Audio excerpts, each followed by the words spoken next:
Nangutang sa tanan, karon nga napunta sa bahay sa kadaugan sa to kay sunan sa iyang testimony o before ko mo tawag ko na ko siya, before na ko siya tawag ko, happy kay ko karon mabuntagon kay sa akong mga ipag-ampo nga akong ginikanan madala na ana jud diri karon. Lord, salamat Ginoo.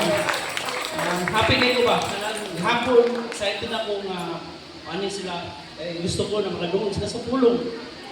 Anang grabe yun ang kadaugan, naghimo sa Ginoo sa pa. Dili ako mag-testimony pero bibila ko karon sa kadaugan sa Ginoo. O salamat kay Ginoo, Lord, salamat Ginoo. Ug karon before na ko siya tawag ng testimony karon sa kadaugan. Usa na ko ni sa classmate kaniadto nga gikan sa kinder to high school. O kauban po na ko ni sa pagpangalagad sa una nga kana bitaw wala may kasabot sa akong pagpangalagad sa una kanang naghaming question sa mong sarili nga mo simba mi tapos mo uli mi nga wala jud mi na nahibalan o ang among kalag kanang bakante jud ayo kanang dili jud ang among pagsimba bitaw kanang gikan jud sa Ginoo. O nang kato nga time nga nag-decide pinduhan na dili na mi manimba sa kaniadto sa among pagsimba sa una nga mubasa lang sa aming Bible, tapos kato nga time na basa mi yung Bible, wala din mi masabtan kay gusto nangita jud ang among kalag nga kada bitaw na mutudo sa mua nga kada yung mapakaon ang among kalag pinaagi sa pulong sa Ginoo.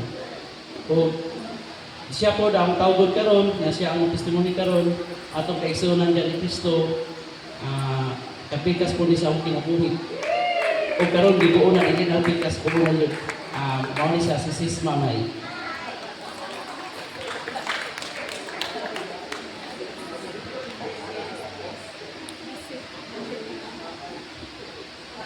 Mayong buntag sa tanan. Patiwas na lang tanan ko sa iya habang. So mayong buntag sa tanan no. Pasalamat ko sa Ginoo sa chance gyud kay sa una pa lang mo kitang tanan kana deserve na nato silutan pero gitagaan kita chance sa Ginoo. Unang pasalamat ko sa Ginoo sa chance kaya niya. No, tinuod ko ang game ng Ginoo sa Cesar sa una. Nagdako ko ba nga kanang ituluan ko sa akong ginikanan na mahadlokon sa Ginoo ko no. In fact sa una Vicente baka kami nagasimba gyud mi kay dili ka mo simba nara sa akbang ang kapilya diba murag ulaw ko kaayo to siya dili ka mo simba. And then ang ako adjung mama is makaingon ko nga kana mahadlokon po siya sa Ginoo, mahadlokon sa Ginoo padako mi nila nga kinahanglan mag-respeto sa mga katiguangan, nanagod, kuwan, sa una, sa dili pa ikapaghambong, wala ko na mong silingan, anak, dahil ko na kay mga buutan na. So, yung anak yun, nagtuko sa una nga, okay na ni Ana, no? And then, growing, syempre, pagkadako ka, naanak kayo sa labukan, naanak kayo mga dumog na mga anong nagkuhan mo ani nga dili ko na siya tama. Ato ginabaliwala lang nako na siya nga mga istorya. Pero sa ako ang heart, o sa ako ang una-una, daghan gid kay kong pangutana. So high school, college, and then pagka kuan na gyud, nagabaho na nalagi ako koy padungkad kay nakapukoy sa unay kauban sa trabaho nga Christian food siya ba. Then one time, nag-visit ko sa ilahang balay. And then, kinahanglan lang din daw makadungog man mo ani dili lang sa ikuan kay kailangan sa panahon karon kapag bold na gyud ka ba istorya gani. Kay sa una ko mag-alanganin ko kanang share sa ako ang kaagi ba nga nahimo gani ko Kristohanon gikan sa mga bapak na pagtulunan. Ingnan gyud ko sa mama sa ako ang friend nga. Hoy dire kanang nag-apil-apil ka anak kay sa Black Nazarene to nag-apil-apil ka anak ayaw yun. So ako silent lang yun, wala siya kunitiyo, wala ko gitubang sa iya ha kundi ano lang yun, nag-smile lang ko kay dili ko hiningog sa una. Glory to God, dari alam yun nga kuan nga panagtapok nga butingog na ko. Salamat sa Ginoo. Moto padayon, sa pagpadayon, gasimba lang ihapon ni balik-balik dari asa dako sa simbahan until kadto sa area na mo sa Inawayan ay dito dito ang dako sa simbahan. So ni anak ko ng papay, why not dito na lang ni. Ditoan na lang ni kay murag mas dool sa amo ha. And then mas daghan ko dito kay ila dito kay sa store ga mo dito masakop. So daghan din ko kay ila dito niya murag nindot siya ba nga dito ka tapos daghan ka kaila syempre no unya mga sige na balik-balik ni anak ko kalit kang papay na bro Cesar ni anak ko sa iyahan kalit na hindi na ko balik so na-shock siya kay grabe ka-devoted yun pati ang iyang family devoted man yun na in fact naaganin na siya yung mga kuan naaganin siya yung mga santos datuhan no? Ano yung mga santos, pag wala siya, dili siya mo trabaho, dito po, palayo kamay. Ay, wala lang po kasabot, nga nang yung anak ng feeling. Diba sa una, sa ato ang balay, naiitog sa ato ang balay na santos. Tapos, ni anak ito sa iyaka one time. Dili ko gusto mo dawan. Mahadlok yun, wala po ko kabalong ako nito. Wala po yun ko kabalong, ano yung anak akong feeling. Siguro sa katong mga gitanong na ba, mag-ibang share sa kuha. No? O, tulian sa iyaka, dili na ko balik diri. Katungan time na ayun sa sulod sa simbahan. I-decide din ko ako nga dili na ko balik diri kay katong gitaon na ilahang statuan ko John Paul. Yeah. Nagdupa. Pagkakita din ako, dili ko papay, dili na ta mamalik diri.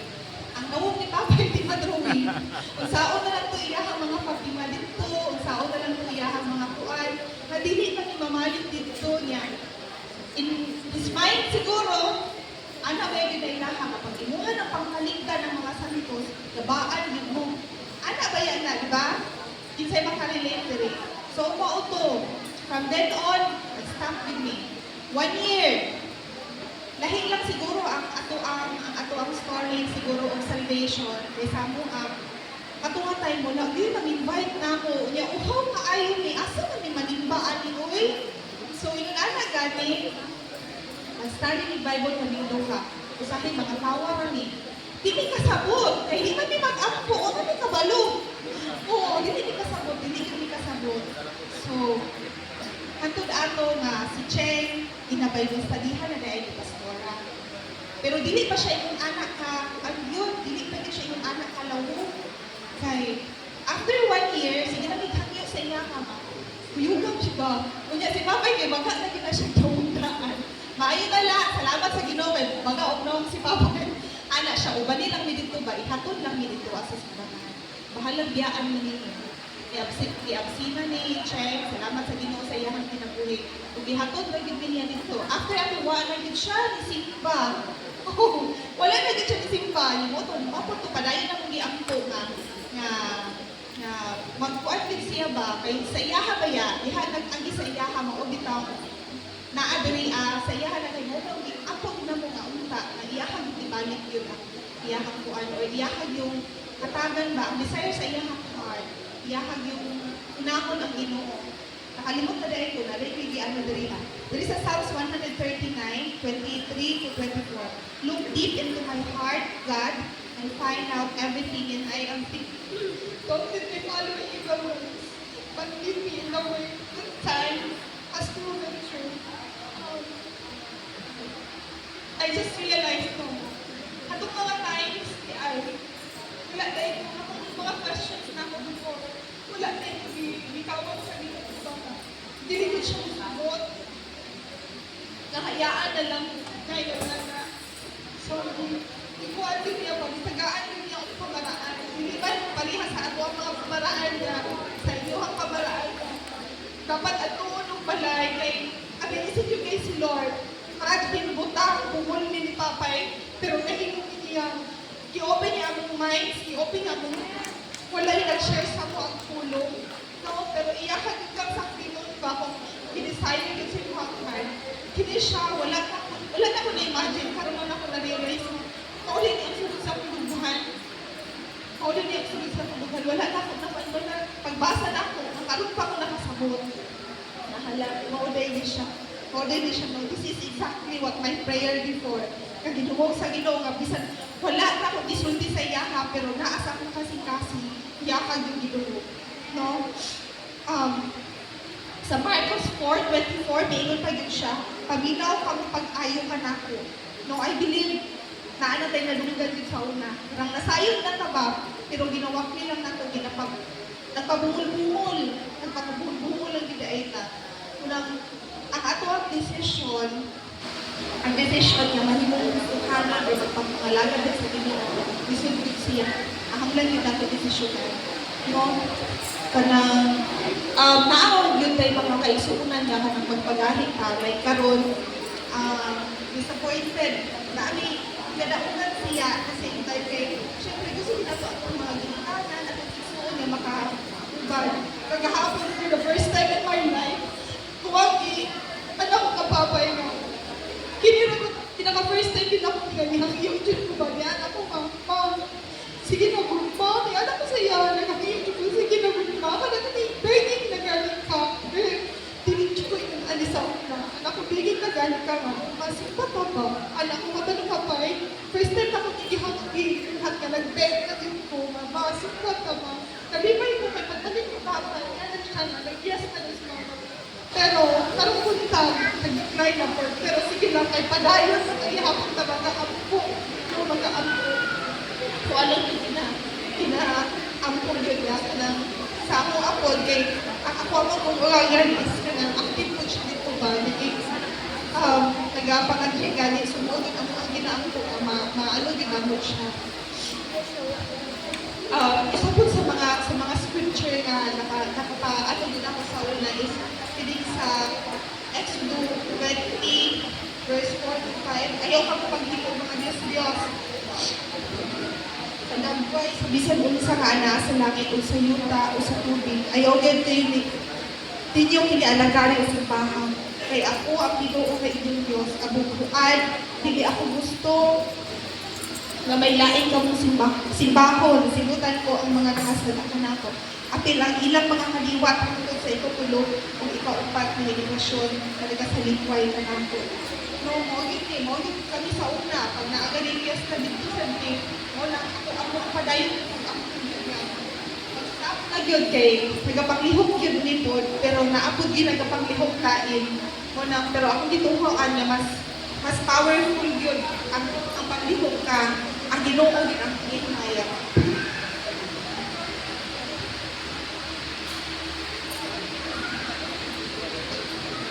Kung sa John 15:4, kamo na hinuan na naagi sa pulo ka ako dito. Pabilin kamo kanako o pabilin usab kamo kaninyo. Kung ano kamo rin ang pag-ampo mo na sa mga, hindi lang sa ako, sa mga kinabuhi na naan na din na magpabilin lang kita kay Lord, kay daghan kaayo ng mga tentasyon pa, o wala na kabalo sa unahan, sa kay makapatakil ko sa tuwa, o nang ako ang mga pag-ampo pa, magpabilin lang din ka o magpadayon, ato lang ba yung magpadayon ang katuwa? So, kana lang, maya, ang pag-ampo.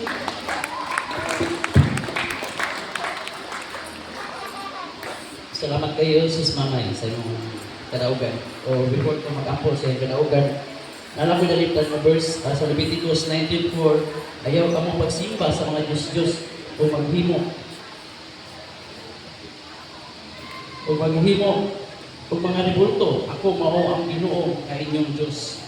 Mao ni sa una po nga pamutanan ako sa pagpangalagad sa una. Salamat sa Ginoo kay sa among pagkabutan na abrihan jud ang among salabutan. Mag-iampo na to, ako daw gani Sis Mamay.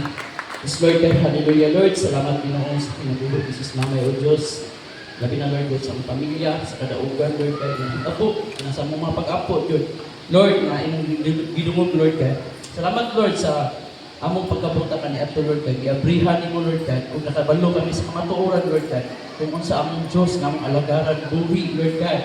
Dili ka nang mao ka ng mga ibulto kinong namong tuuhan. Dili tayo na mao-Lord God, kundi ikaw, Lord, Espiritu, Lord God, na among alagharan, Lord God. Lord, salamat Ginoo.